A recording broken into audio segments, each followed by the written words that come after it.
So Armstrong is a Columbus, Ohio native and nationally recognized leader in conflict resolution, coach education and program design, skilled in meditation, parent coordination and parent coaching. Amy has spent 15 years building two thriving organizations, the Center for Family Resolution, CFR, and the Center for Coach Development, CCD, collaborating with judges, attorneys, and professionals nationwide. Amy transforms how families and systems approach high conflict. Disclaimer: any of the guidance offered by the podcast host, myself, or the podcast guests is our own guidance. We are not liable for any of the actions the podcast listener decides to do. Welcome to the show today, Amy. Glad to have you on. Johnny, thank you. I so appreciate being here. Lots to talk about today. Absolutely. So I'd love to start off here, Amy, that family conflict, emotions running high. Now, I've never been blessed to not have, a parent's divorce or had too intense family emotions. We all have our things, but I've witnessed it and it can be quite an intense thing. People fall out, but I'd love to know why such a challenging area to potentially work in emotionally is something that got you really interested in. How did you get into that? Sure. I got into it because I did it all wrong myself. I went literally the opposite way I should have gone or could have gone when the conflict really erupted in my own life. I became this performer where I pretended everything was fine and I was so good at just putting a little smile on my face and just trying to stay above it all. And matter of fact, there was a line in your book that I appreciated so much where you said, never hide, just never hide from your struggles. And I did exactly that. So I did it all wrong by just going through life pretending that nothing was wrong when I just had searing pain in my body. My marriage was falling apart. My friends were falling away. My mom was really sick. So things were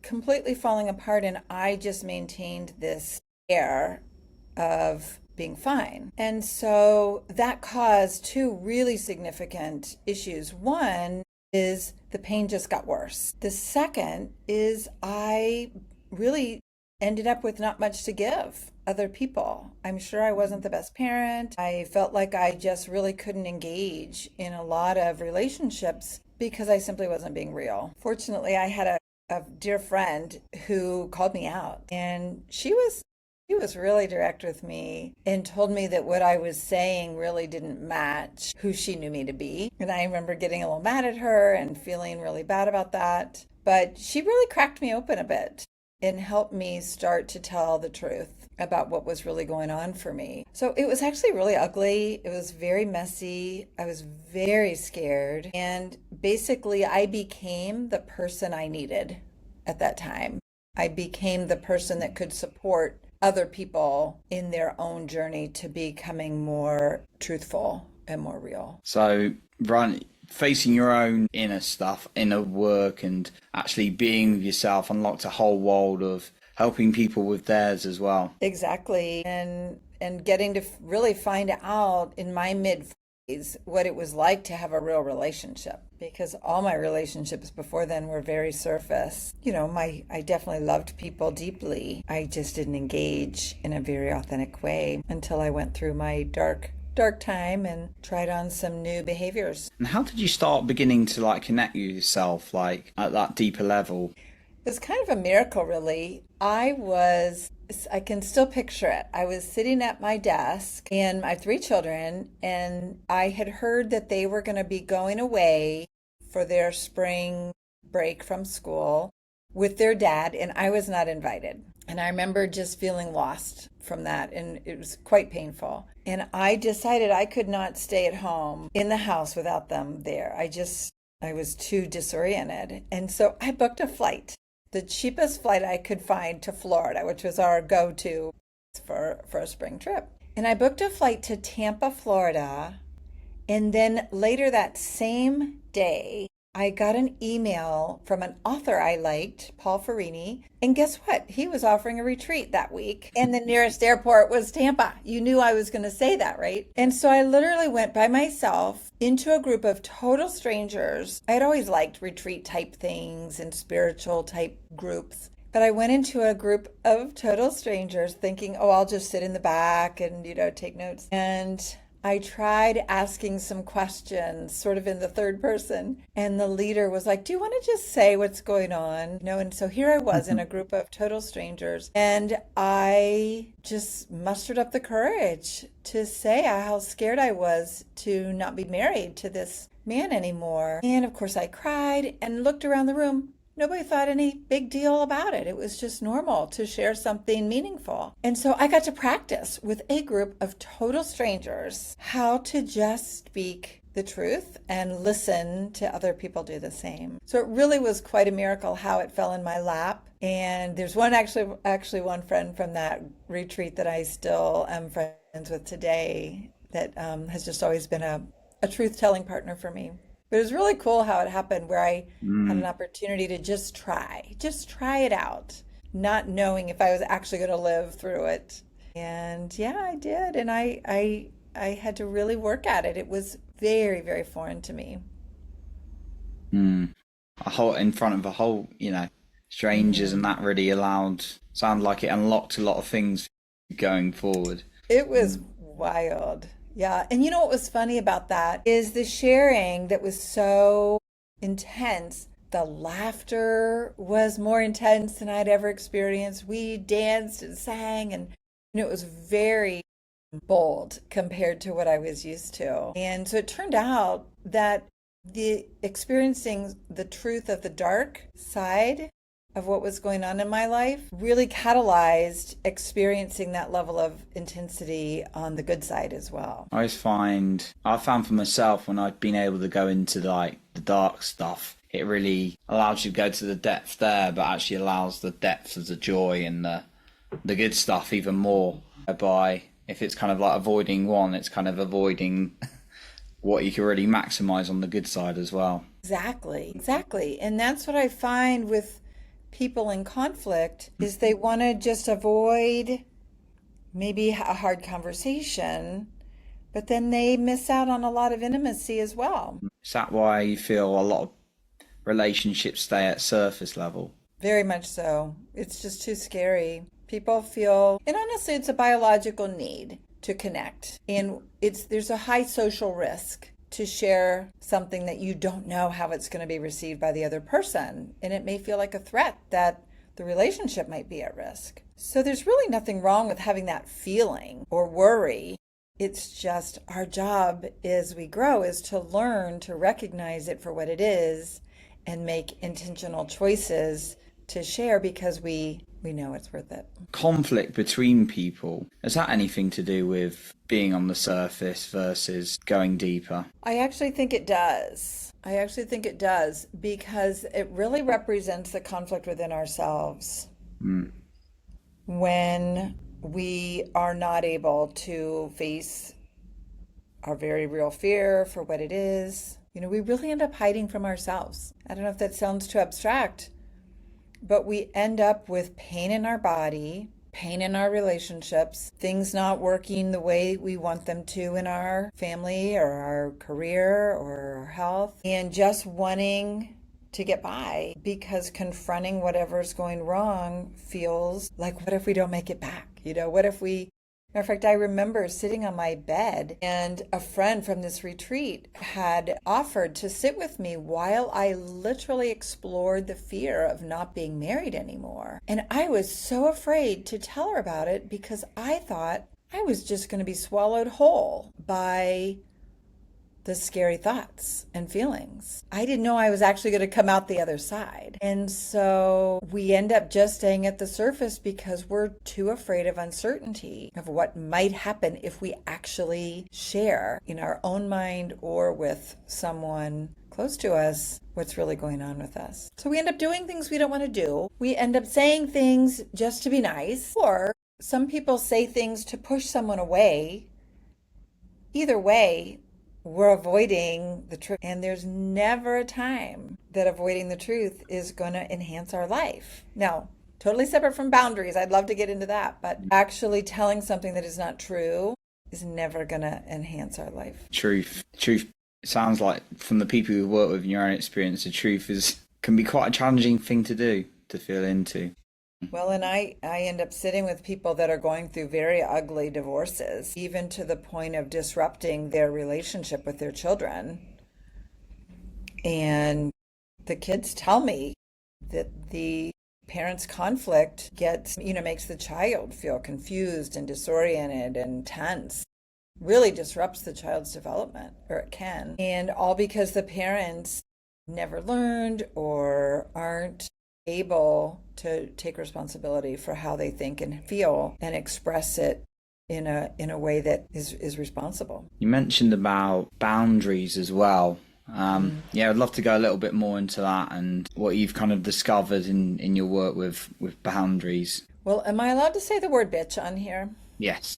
Okay, so I never wanted to set boundaries because the only women I knew that set boundaries I thought were total bitches.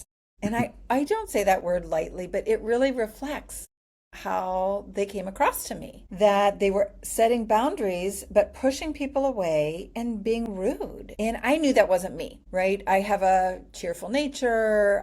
I grew up really with an identity of being a happy person and generous and kind person.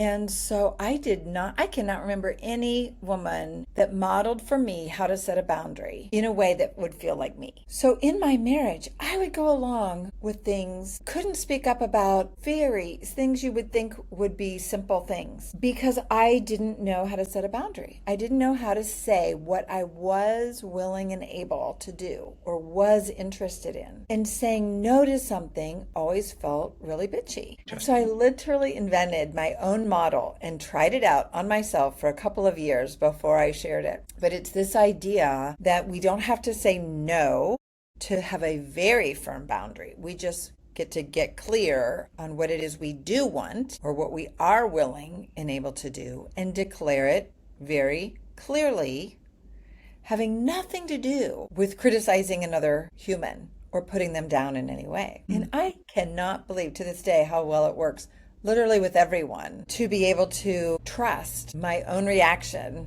in a situation and claim what it is that I'm willing and able to do very calmly. I call it calm authority. And what happens when people want to send a boundary but can't, either they don't know how or they're like I was, afraid of what they might look like, it seems easier to just go along. And it absolutely creates more pain, more frustration, more agony, more sleepless nights, and even more money, right? In a lot of the situations I work in now, people are spending money on lawyers to do their boundaries for them rather than just getting clear with what they want and need and stating it as really an affirmative or what I call a pro-me, not anti-you boundary. So interesting. That makes a lot of sense, but never thought of it in that way, that actually people spend more money on like lawyers to actually do it for them.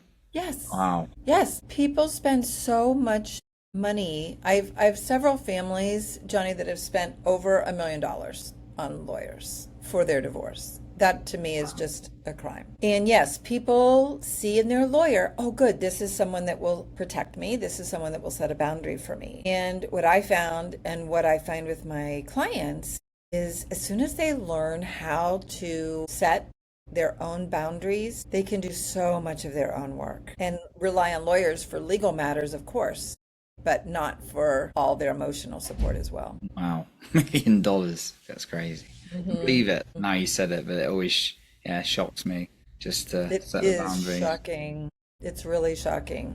But the person who may be very terrified to set any kind of boundary, they're like, oh my God, I'm so scared of what people will think. Have you got any guidance on just like any small thing or somewhere they could start with that? Absolutely. So we start with visioning. Actually, I make up acronyms for things, but we want to use our voice, right? So we start with the V, which is visioning. We need to picture, what is it you want? how do you want this to go? And when you get really clear in what it is that you want to create, we're very good at knowing what we don't want. But it takes a little bit of work to think, okay, what do I want here? What would be a great outcome? Then we can start to look at what options might get us there. And then we can start to see where we have influence. In other words, we can't control everything, right? Sometimes we can control very little. So we want to look at the I, the influence, what we can control, move on to the C, what we can commit to, right? Parents that say, okay, you're quit crying or you're not going to that birthday party, right? They can't really commit to that. So we want to look at what we can really commit to and then check out our energy. So it's this voice, options, influence, commitment, and energy that makes up using our voice. And matter of fact, I was talking with a woman today that she was so afraid to tell her lawyer that she wasn't going to follow his advice. So she has been divorced a long time, I think maybe 10, 12 years. And there's a dispute over a summer vacation. And she has already declared to her children's dad how she believes the vacations are supposed to work this summer. And he keeps pushing back and giving her a really hard time. So she goes to her lawyer, and her lawyer gave his advice. And she knew that it wasn't landing right with her. When she would tell me about it, you could tell that her throat was tight. She felt so helpless. The energy was incredibly low. And as she started considering some different options, she got lighter. Her voice got stronger. Matter of fact, I said to her, I've noticed a real change in your voice. And she says, well, I stepped outside, which is always a good thing, right? Get some little fresh air, let nature help you. And she got in touch with what was right for her. And we ended up spending our coaching call talking about how she was going to talk to her lawyer, telling him she wasn't going to follow his advice because she was so scared of going against what she perceived as authority. So by far, to answer your question, we have to start with our authentic voice. What is it we really want to create here? And let's just come up with a couple of options and then check, hey, can I really commit to this? And how does the energy feel in my body when I think about it? Because our body doesn't lie. It will tell us where the energy is. It will tell us, here's the right next step. And I advise folks to start small. Start with a relationship where you feel safe, right? So maybe you have a great relationship with your partner and they're making something for dinner that you do not want to eat. And to say, I don't feel like eating cod tonight. I'm really in the mood for a burger. That's actually a boundary of saying, no, thank you. I'm going to make a burger. And you're just simply declaring what it is that you want.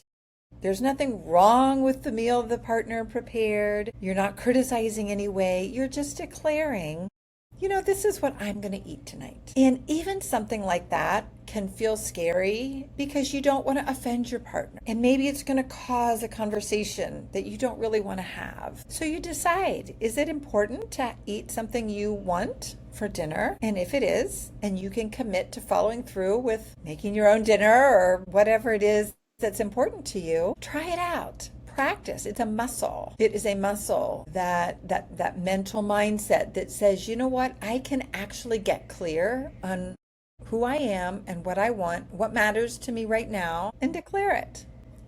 So we have to practice when we're not in the most intense situation. I mean, you've talked about this a lot. We have to build our mental patterns as muscles. So start small, practice, try it out, do an experiment, see how it goes, and then get some data to see and decide what we want to do next. How does that land? What I was kind of like picking out from that a bit was like, I love what you said about starting small as well. It's not about like going to like gangsters in the street and say, I don't like what you're doing.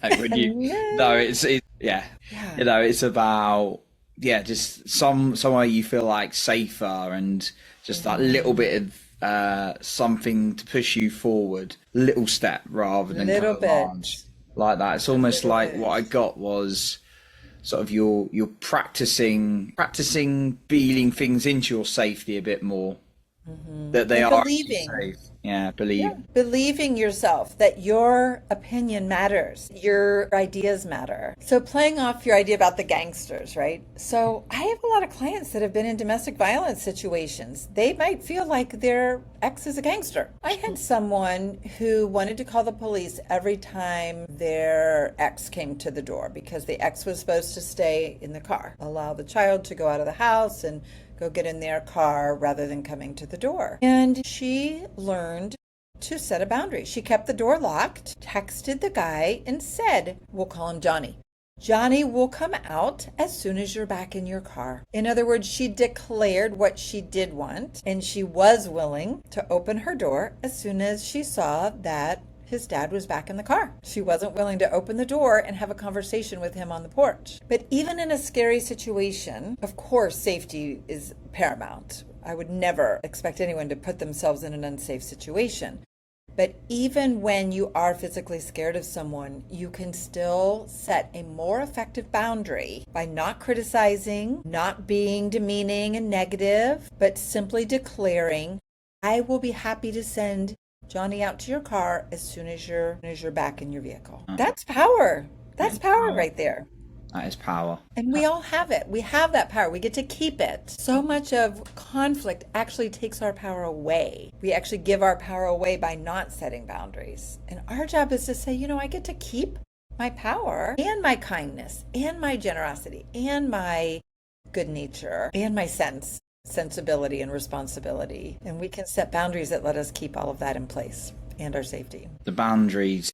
Yeah, it sounds like what you're talking about are boundaries, and maybe what you've worked, and when you've worked some of these client examples I'm hearing or people you've helped, it's about taking some sort of practical action as well as, I mean, do you work on like the mindset stuff as well as them like practically doing stuff? The first part of the boundary is always 100% mindset. Okay. Which requires that the person become clear with who they are, what's important to them. Really, what is that vision? How do you want to see yourself? So the woman I was working with this morning was able to say that she is so afraid of what her ex can do, and she believes that he is more powerful than she is. That was her mindset starting off our call today. And so our whole first part of our call was around how she was giving her power away to her lawyer after having given it all away to her ex, and what it was really going to look like for her to recognize that she was absolutely more powerful as soon as she got clear with who she was, what she stood for, what she believes in, and how to do that clearly rather than just her old pattern of accommodating, trying to please someone else in order to get a good outcome. So mindset is absolutely imperative before we can even declare our vision. We have to know what we care about, our values, how we want to see ourselves, some of the obstacles, right? Before we can start to identify our options and see where we have some control.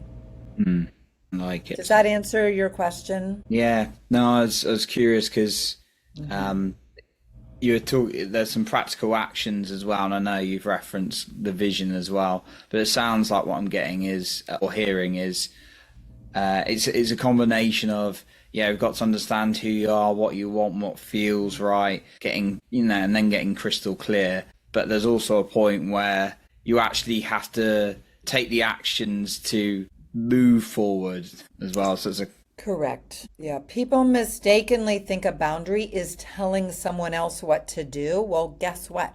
We can't make anyone do anything. We don't get to control that other person. So our attempts to set a boundary by trying to change the other person not only are futile, but they usually make a more negative relationship, more tension, more bad will between you. And so no one wants to be told what to do, right? I mean, actually, you might have more problems if you do want to be told what to do. But nobody wants to be criticized or told what to do. And so when we try to declare that someone else should do something or can't do something, the relationship is actually degraded. You have less influence. You give power away. Even with our children, making demands actually decreases our influence. So setting a boundary by declaring what we are going to do right? And she could have told that guy, if you're not off my porch in 10 seconds, I'm calling the police. But again, that's her declaration of a boundary by her taking action. So we have to be willing to back up our boundary with action. It has to have a clear path to show that we mean what we say. So one thing I'd love for your viewers to know is, matter of fact, we can talk at the end about what I'd love to give them around this, is a real blueprint around how to identify what's missing from your boundary, because you're either not being clear, or you're trying to control someone else, right? Or you're simply not backing it up with any kind of action that shows you mean what you say. I like that. I'm excited to hear about that. I think that's going to be a really useful tool, that blueprint. And you also touched on the body as well. Absolutely. And is that an important part in this getting clear on what you want? It is essential. It is absolutely essential. I had completely separated this literally searing pain. So right where my heart is, exactly that spot in my back. The pain was so severe, I couldn't sleep. I was always trying to get a massage or do some type of physical therapy to work out this pain. It went away when I started setting boundaries. I was just completely exposed and my body was so constricted. So our body, I don't mean to say this like you don't know this, right? We're either expanding or we are contracting. Contracting hurts. When we're tight, it hurts, causes pain. And so as we're working on any mindset issue, whether we're learning to communicate better, more clearly, setting boundaries, we want to look for the constricted places in our body, relax those spaces through various means, and then allow that shift to happen. And when the shift happens in the body, you will get a new idea. You will get insight. So the body is the subconscious mind at work. And when we allow our body to soften and expand, we're going to get our answers. So inside of our physical body, we are holding better advice than any lawyer could ever give us. We're holding all of the beliefs that are keeping us constricted and in pain. So the body tells us what we need to know. We just have to learn to trust it. And I don't know if you're like I am, but for so many years, I just wanted advice from someone older and wiser. I wanted to hire an expert rather than learning to let my body soften and tell me, let new ideas emerge that were going to support my authentic next step. It's interesting. You can literally ask yourself, here's two options. I'm going to say each one out loud and notice which one has easier breathing. And I do this with clients. I'll have them, they'll be talking about something and I might say, I noticed you just kind of relaxed a little bit. What happened? Or I might say to them, I noticed you just scrunched your shoulders up a little bit. What happened? Or your voice got softer, or your voice got a little scratchy. And we look at those cues from the body and say, what is that information? What is that data? And how does it relate to these choices? And which of our choices allow us to open? I love that. Asking two options and then actually looking at the body's indication. So is that how when you say soften up the body, is it like doing something like that, or is it other techniques to soften the body first that you're talking about? There's I follow Deb Dana's work.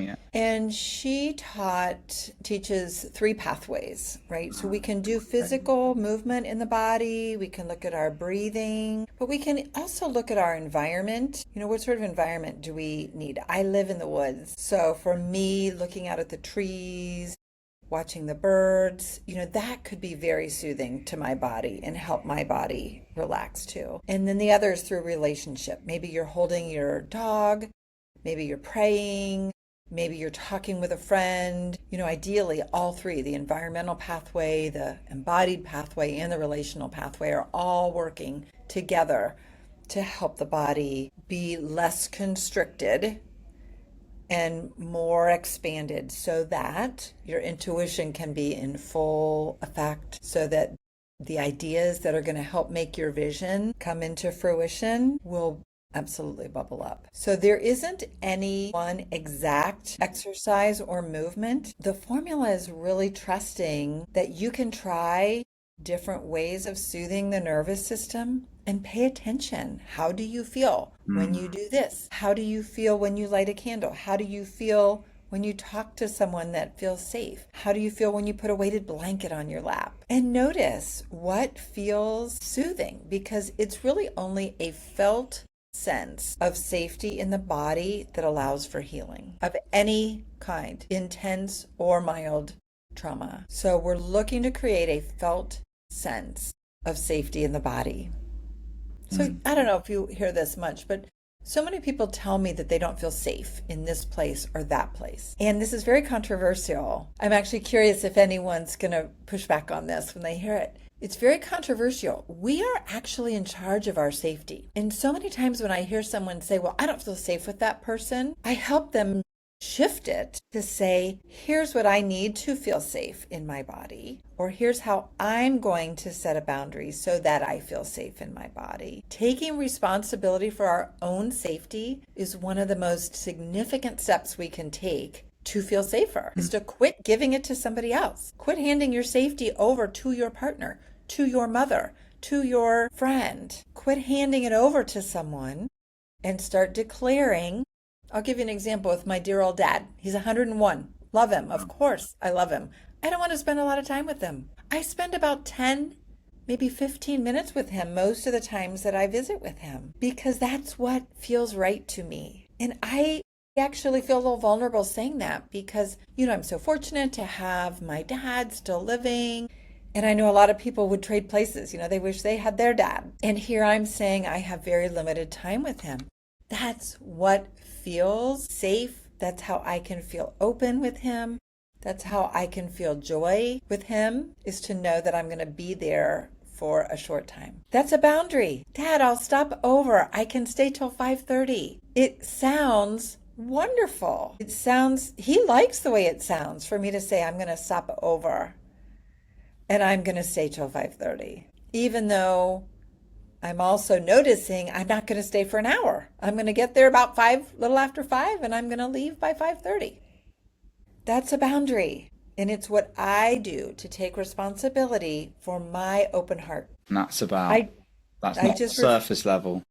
That's not a surface. We're just not going to get into that victim headspace, right? A lot of us are victims because something horrible happened to us that we had no control over. That makes us a victim. But we don't step into a victim mindset that keeps recreating our powerlessness. We say, here's what I need to feel safe. Here's what I need to feel loved. Here's what I'm going to do to make sure that I'm putting myself in the right environment, taking care of my body, being in the kinds of relationships that allow me to feel safe and open. Taking responsibility for that. Yeah. So my client today, another client today, was in person. She had not had a conversation with her children's dad for 9 years. Wow. They had only ever been in person together at court. And here I was saying, well, come on in, folks. Let's pull up a chair and sit down and have a chat. But of course, the first thing I did for them was to say, we're going to take breaks. You're free to get up and have a walk outside or down the hallway. Let's make sure we keep replenishing your water. I'm going to just be checking in with you guys a lot to see how you're doing, to see what you need, right? But we were able to be together for about 90 minutes today. It was a very heated conversation, tension-wise, but I knew how to check in with them to see if they needed a break. And sure enough, Mom at one point said, excuse me, I'm going to go take a break. I was so proud of her for doing that. She was out of the room for probably 15 minutes. But we're responsible. Wow. I like that. Taking the power back on us. For sure. Amy, I know, you're helping obviously people through conflicts, and really, like we were talking about much earlier and throughout this, not just keeping things at a surface level, but going deeper within inside ourselves to therefore magnify the beautiful, so it's gone from my head now, intimacy as well by doing that. You mentioned a particular resource, a blueprint that can really, really help people as well. So I'd love to, as we kind of wrap up today, hear a little bit about that, maybe where people can find you, and if there's anything you'd like to leave us with in terms of a final words. I actually might have gone a little bit overboard for you, but hey, that's I okay. know. I appreciate anyone who's listening and willing to give their time and attention. It feels good, feels right. So I put together this idea of let's take a look at your boundaries. And it's really a guide for when boundaries backfire, where they can sort of unpack here's what may have gone wrong with my boundary. But I also put together what I call my rescue kit, which is for the nervous system. So there's a lot of things we do to take care of ourselves on a daily basis. That's great. But sometimes we need an immediate rescue. And so I put together a little kit of things they can do that is a guarantee in 5 minutes they're going to feel back, I call it online, right? When we're too activated, when our nervous system's going a little haywire, we can't think straight, right? We become rigid in our thinking. We can't handle uncertainty, right? We need to get back online. So I have added the SOS emergency rescue kit. And then this is new for me. I had to really push myself to do this. I put together a set of scripts and I'm a coach, right? So I don't want anyone to think that I could just hand them a script and they use that script. But I did put together a set of scripts for of a lot of common scenarios, especially for folks going through difficult co-parenting. And the idea is that you listen to the script and then do a check-in. Does that sound like something I want to try? It's not going to sound like you at first, right? Because anytime we're rewriting our, out of our normal habits, writing a new, way of saying things, it's not going to sound like us right away. But I do want people to be able to listen to some of these ideas and just decide, is that something I'm willing to try? So I have to say, all the resources are for people who want to do some work. And most people that are in a lot of pain from conflict, especially if it involves their children, I find a lot of people are really willing to do a little bit of work. And it does take work, but to me, it's work toward beauty, joy, intimacy, life satisfaction, high well-being. So it's gorgeous work. But anyway, I do have this bundle for folks and happy to have you post the link so that they can hop on. Amazing. Yeah. That bundle will be in the show notes below where you can find that from Amy. Very, very generous, and also other places to find Amy as well. Lots of social media. I've got a TikTok channel I run called Amy Armstrong Conflict Free. So lots of co-parenting tips there as well. Amazing. Thank you, Amy, for everything you've shared on today. And all those links are in the show notes below. And I think there's some very valuable points.